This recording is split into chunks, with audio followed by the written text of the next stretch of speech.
भाग प्रथम राजनीति विज्ञान प्रथम प्रश्न पत्र राजनीति विज्ञान के मूल आधार। आज का हमारा टॉपिक है लोकतंत्र। मित्रों, डेमोक्रेसी या लोकतंत्र जो है उसके बारे में विभिन्न विचारकों ने जो विचार व्यक्त किए हैं उसमें दो विचार मैं आपके साथ साझा करना चाहूँगी। पहला है अलेक्जेंडर पोप का विचार, शासन के रूपों के लिए मूर्खों को लड़ने दो, जो शासन ठीक प्रकार से चले वही सर्वश्रेष्ठ शासन है। ये कहना है अलेक्जेंडर पोप का। और दूसरा विचार है जेके गेलब्रेथ का, जो कहते हैं परिवार और सत्य, सूर्य के प्रकाश और फ्लोरेंस नाइटिंगेल की भांति लोकतंत्र की श्रेष्ठता संदेह के परे है। ये जो दोनों विचार हैं लोकतंत्र के बारे में कहे गए हैं, मैं आपको बता दूं, मानव जाति के प्रारंभिक काल से लेकर अब तक जो विभिन्न शासन व्यवस्थाएं विद्यमान रही है और इन विभिन्न रूपों का, शासन के इन विभिन्न रूपों का मानव जाति के राजनीतिक विकास में जो विशेष महत्व रहा है, इसी प्रकार जो महत्वपूर्ण शासन व्यवस्थाएं हैं उसमें राजतंत्र, अधिनायक तंत्र, कुलीन तंत्र व लोकतंत्र प्रमुख है। तो वर्तमान समय की दृष्टि से सर्वाधिक महत्वपूर्ण शासन व्यवस्था निश्चित रूप से लोकतंत्र ही है। तो हम लोकतंत्र के बारे में पढ़ रहे हैं। अरस्तु के समय से लेकर आज तक साधारणतया शासन व्यवस्था के तीन रूप प्रचलित रहे हैं, एक राजतंत्र, एक कुलीन तंत्र और एक लोकतंत्र। भूतकाल में साधारण रूप से राजतंत्रात्मक या कुलीन तंत्रात्मक शासन व्यवस्थाएं प्रचलित थी, किंतु एक लंबे समय के ऐतिहासिक अनुभव से यह स्पष्ट हो गया कि राजतंत्र या कुलीन तंत्र जनसाधारण के हित में कार्य न करके कुछ विशेष व्यक्तियों या एक वर्ग विशेष के स्वार्थों का ही ध्यान रखते हैं। राजतंत्र में मित्रों राजा का शासन होता है, कुलीन तंत्र में कुछ अच्छे खानदान के जिनको माना जाता है उन लोगों का ये शासन होता है, एक वर्ग विशेष का शासन होता है। तो ये दोनों ही शासन व्यवस्थाएं जो हैं अपने ही वर्ग विशेष के स्वार्थों का ध्यान रखने वाली रही है। तो ये शासन व्यवस्थाएं दोनों जो है, राजतंत्र और कुलीन तंत्र जो है, इनमें जो इस प्रकार की प्रवृत्ति पाई जाती है ना, विशेष वर्ग या विशेष व्यक्तियों के स्वार्थों का ध्यान रखने की, इसके दो कारण हैं। पहला है शासन व्यवस्था के ये रूप एक वर्ग विशेष से संबंधित होने के कारण शासक एवं जनसाधारण की भावनाओं से परिचित नहीं होता। जो शासक वर्ग है वो जनसाधारण की भावनाओं से परिचित ही नहीं होता, क्योंकि एक वर्ग विशेष से ये संबंधित होते हैं। और दूसरा है शासक वर्ग जनता के प्रति उत्तरदायी नहीं होता और वो निरंकुश हो जाता है और उसके द्वारा शासन शक्ति का भ्रष्ट रूप में प्रयोग किया जाता है। तो इन दो तत्वों के कारण जो है शासन व्यवस्था के मूल रूप में परिवर्तन करने की आवश्यकता अनुभव की गई और इस प्रकार के परिवर्तन के रूप में लोकतंत्र को अपनाया गया।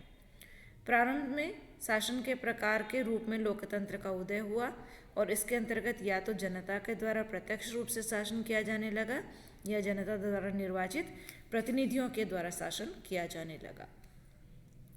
लोकतंत्रीय शासन का यह द्वितीय रूप ही व्यावहारिक था और अधिकांश देशों में इस द्वितीय रूप, जिसको अप्रत्यक्ष या प्रतिनिध्यात्मक लोकतंत्र कहा जाता है, को ही अपनाया गया।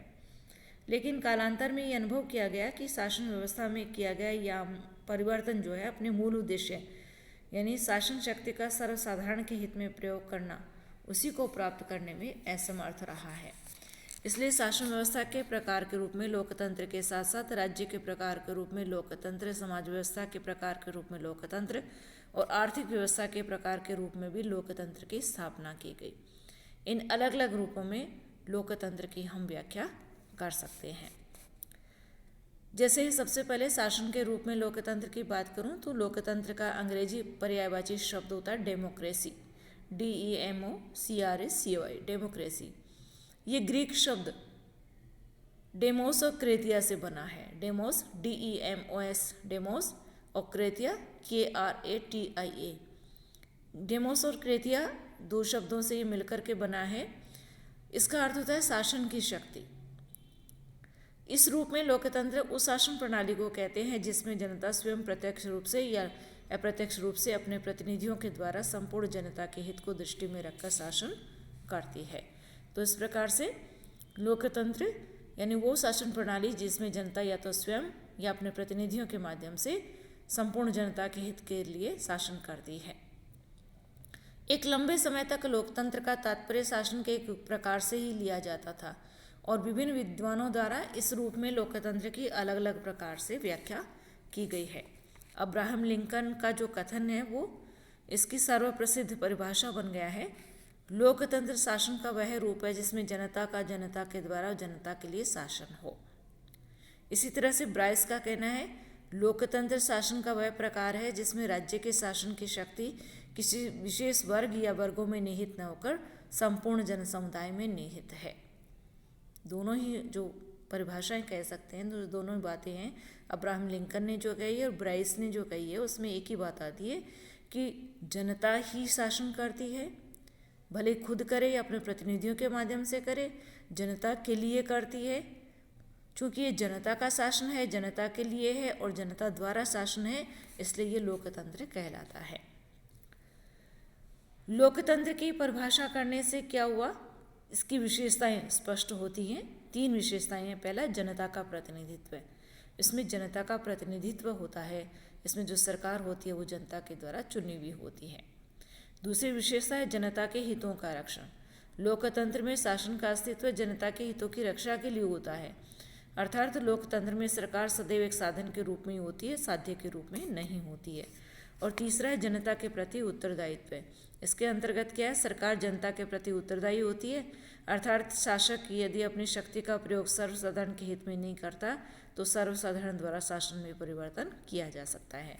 तो जनता का प्रतिनिधित्व, जनता के हितों का रक्षण और जनता के प्रति उत्तरदायित्व, ये 3 विशेषताएं हैं। ये परिभाषाओं के द्वारा, लोकतंत्र की परिभाषाओं के द्वारा जो स्पष्ट होती है। इन तीनों परिभाषाओं, विशेषताओं के आधार पर हम कह सकते हैं कि शासन के प्रकार के रूप में लोकतंत्र के अंतर्गत सर्वसाधारण जनता ही सरकार की स्थापना करती है और सरकार सर्वसाधारण के हितों की रक्षा करती है और उनकी इच्छा अनुसार ही पदासीन रहती है। तो यह है शासन के रूप में लोकतंत्र। अब आता है राज्य के रूप में लोकतंत्र, राज्य के प्रकार के रूप में लोकतंत्र। ये अनुभव किया गया कि जनता के प्रतिनिधि भी कम से कम एक निश्चित समय तक राजा या कुलीन वर्ग के समान शक्ति का भ्रष्ट रूप में प्रयोग कर सकते हैं। इसी बात को लक्ष्य करते हुए रूसो ने ब्रिटिश प्रजातंत्र पर कटाक्ष किया था, व्यंग्य किया था कि इंग्लैंड केवल चुनाव के दिन ही स्वतंत्र होता है। लोकतंत्र को वास्तविक रूप में जनता के प्रति उत्तरदायी बनाने के लिए यह आवश्यक है कि जनता न केवल अपने प्रतिनिधियों का चुनाव करे वरन अपने प्रतिनिधियों पर व्यवहार में नियंत्रण भी रखे और अंतिम रूप में महत्वपूर्ण राजनीतिक नियमों का निर्णय जनता द्वारा ही किया जाए। यानी जनता सिर्फ ऐसा नहीं हो कि वो सरकार चुन लेती है और उसके बाद उसका कोई कर्तव्य नहीं है, ऐसा नहीं है। उसका कर्तव्य बनता है कि वो अपने प्रतिनिधियों पर व्यवहार में नियंत्रण भी रखे और अंतिम निर्णय जो है वो जनता के द्वारा ही किया जाए। तो ये राज्य के रूप में लोकतंत्र है। बात करते हैं सामाजिक व्यवस्था के प्रकार के रूप में लोकतंत्र की। समानता की घोषणा बर कर देने से और व्यवहार में बहुत अंतर होता है। सभी व्यक्ति व्यवहार में समान नहीं होते हैं। सामाजिक स्थिति राजनीतिक क्षेत्र पर बहुत अधिक प्रभाव डालती है और जब तक सामाजिक क्षेत्र में सभी व्यक्तियों को समान महत्व प्राप्त न हो, राजनीतिक समानता एक भ्रम बनकर रह जाती है। तो समाज के प्रकार के रूप में लोकतंत्र से उस समाज का ज्ञान होता है जिसके अंतर्गत प्रत्येक व्यक्ति का मूल्य व्यक्ति रूप में ही होता है और जाति, रंग, लिंग, संपत्ति और धर्म के भेद के बिना सभी व्यक्ति समान समझे जाते हैं, समान अधिकार एवं अवसर का उपयोग करते हैं। तो लोकतंत्रात्मक समाज के संबंध में हम कह सकते हैं यह जीवन का एक ढंग है।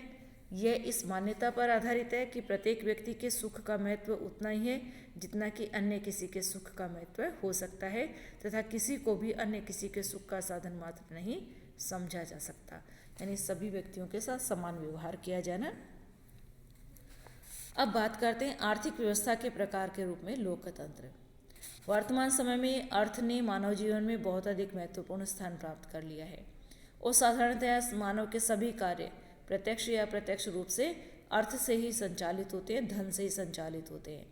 ऐसे वातावरण में जीवन का आर्थिक पक्ष सबसे अधिक महत्वपूर्ण हो जाता है और जब तक कि इस क्षेत्र में समानता की स्थापना न हो जाए, सामाजिक और राजनीतिक समानता निरर्थक हो जाती है। आर्थिक व्यवस्था के प्रकार के रूप में लोकतंत्र का तात्पर्य आर्थिक समानता की स्थापना से है।